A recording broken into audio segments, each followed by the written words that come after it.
Oke, buat kamu yang kemarin request dari seri C25 smartwatch, ini saya hadirkan, yaitu Mi Times C25. Ini saya beli dari seller yang namanya Mi Times. Thank you banget buat kalian yang sudah merekomendasikan smartwatch dari tipe C25 ini. Untuk di bagian desain, menurut saya ini sporty abis ya, ringan dengan build quality yang solid, kokoh, terlihat seperti si Kospet Tank T2, cuman lebih keren si Kospet sih.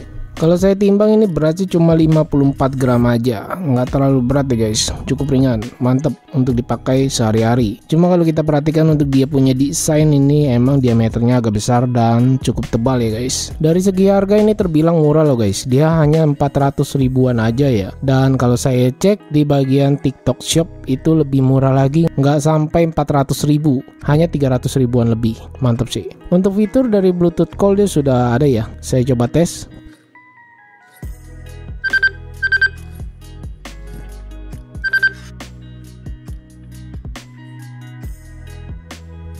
Kalau kita perhatikan untuk speaker dan mic-nya, kalau di bagian atas ini adalah speakernya ketutup dengan di bagian strapnya ini. Displaynya sudah AMOLED screen guys, ini mantap, warna dia punya AMOLED-nya cakep. Dan terlihat dia punya watch face detik analognya ini menyapu, mantap guys. Wow, keren nih. Watch face dari bawaan smartwatch-nya juga ini kita lihat ya, bisa disentuh dan tahan. Kita slide, dia ada 2, 3, 4, 5, 6. Ada 10 pilihan watch face yang tersedia dari bawaan smartwatch-nya. Kalau kita perhatikan dia tanpa ada tombol ya guys, crown gitu. Jadi dia hanya tombol fisik yang bisa ditekan aja, 2 tombol.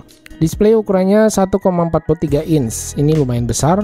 Dengan kerapatan pixelnya nih, resolusinya 466 x 466 pixel. Wow, pantesan gonjreng ya warnanya. Di bagian displaynya kalau saya swipe slide gini ya, kiri ke kanan ataupun atas ke bawah, saya merasa ini masih ada delay sih guys. Jadi berasanya masih kurang smooth ya. Ya masih saya anggap wajar karena di harga 400 ribuan ya. Untuk displaynya sudah AMOLED, cakep, ada AOD juga guys. Ini AOD-nya ada 4 pilihan loh guys, mantap nih. Kita bisa lihat AOD-nya dari slide ke menu shortcut, lalu pilih setting dan kemudian pilih yang namanya always on display. Di sini masing-masing terdiri dari 2 pilihan AOD ya, ada style 1 dan 2. Di bagian digital clock-nya juga dia ada style 1 dan 2. Jadi terhitung ada 4 pilihan. Ketika always on display-nya aktif, ini nggak bisa untuk raise to wake ya guys, dan tap to wake juga tidak bisa. Untuk always on display-nya sendiri saya tes, ini dia bisa all day, menyala seharian.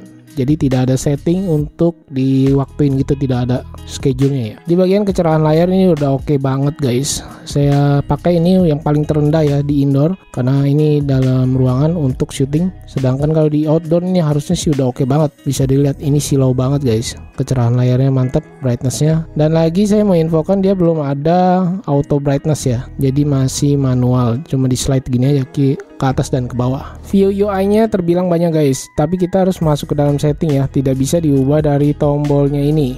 Biasa kan di double klik dari tombol dia bisa mengubah tampilan view UI, tapi ini nggak bisa. Kita pilih yang setting display, lalu pilih menu view. Di menu view juga kita harus di slide gini guys. Tuh, dia ada 8 pilihan menu view.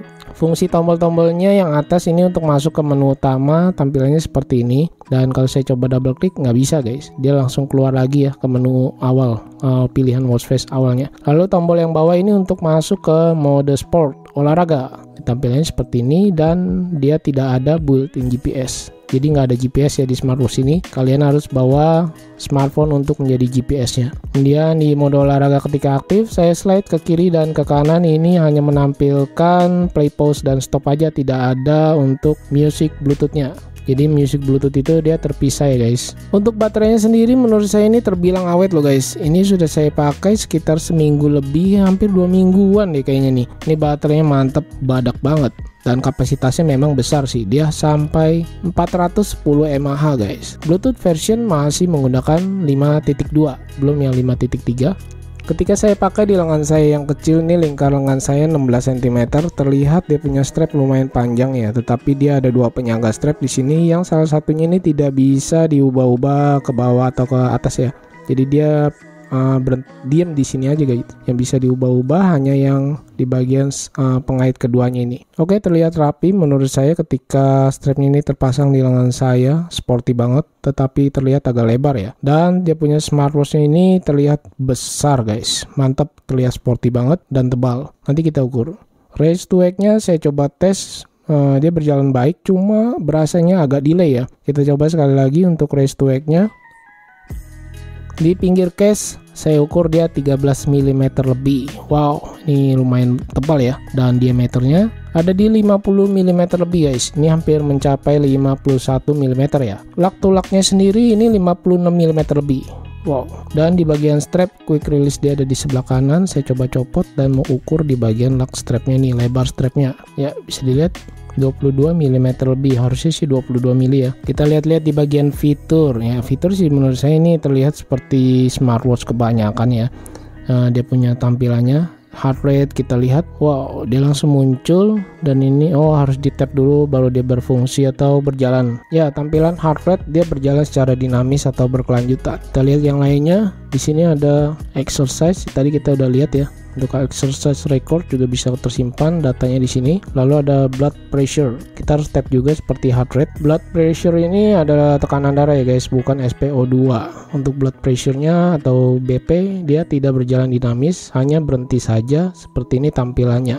Lalu di SpO2 atau blood oxygen, nah tampilannya nih seperti ini. Dia juga harus di tap nih guys baru berjalan atau berfungsi. Dia ada getarnya gitu ya. Untuk SpO2 berjalan dinamis seperti di heart rate. Lalu fitur lainnya, waiter sudah pasti tersedia ya, cuaca. Kemudian ada remote shutter atau remote kamera, music, bluetooth. Di sini kita perhatikan ada pengaturan volume di bagian sampingnya, ini kecil banget ya, hampir tidak terlihat guys di sini nih. Di more ini adalah fitur tambahannya ya, seperti relax, timer, alarm, stopwatch, kalender. Kalender ada nih. Keren juga nih. Seperti ini tampilannya guys. Tampilannya enak banget dilihatnya ya. Model kalendernya ini bulanan dan dia dibagi-bagi gitu guys per bulannya.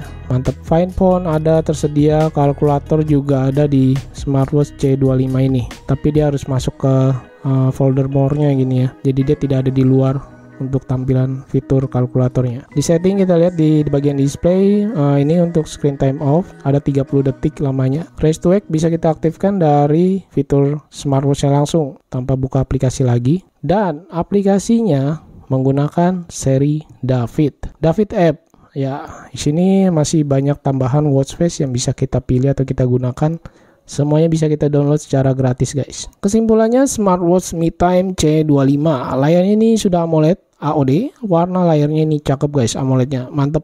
Kualitasnya bagus, ringan, fiturnya lumayan, tapi nggak terlalu banyak ya. Menurut saya sih cukup standar smartwatch lah. Dia ada 8 view UI, tapi dia nggak bisa diubah melalui tombolnya langsung, tidak bisa di double klik. Jadi harus masuk ke dalam setting. Dan yang paling oke, ini di bagian harga sih menurut saya cuma 400 ribuan aja. Mungkin ini harga bisa sewaktu-waktu berubah ya guys. Dan aplikasinya masih menggunakan David app, belum menggunakan dari si Me Times-nya sendiri ya. Mungkin suatu saat bisa memakai aplikasi dari Me Time sendiri seperti yang tipe smartwatch lainnya ya. Soalnya kalau kita perhatikan untuk di bagian bakalnya aja udah ada logonya nih, Me Times. Tuh, keren kan? Ya oke, mungkin segini dulu yang bisa saya sampaikan dari smartwatchnya Me Times C25. Thank you banget yang sudah merekomendasikan smartwatch keren ini, harga murah, AMOLED display. Wow, thank you. Terima kasih banyak buat yang sudah menonton. Mohon maaf jika ada kekurangan dalam kata-kata. Dan nantikan video saya selanjutnya.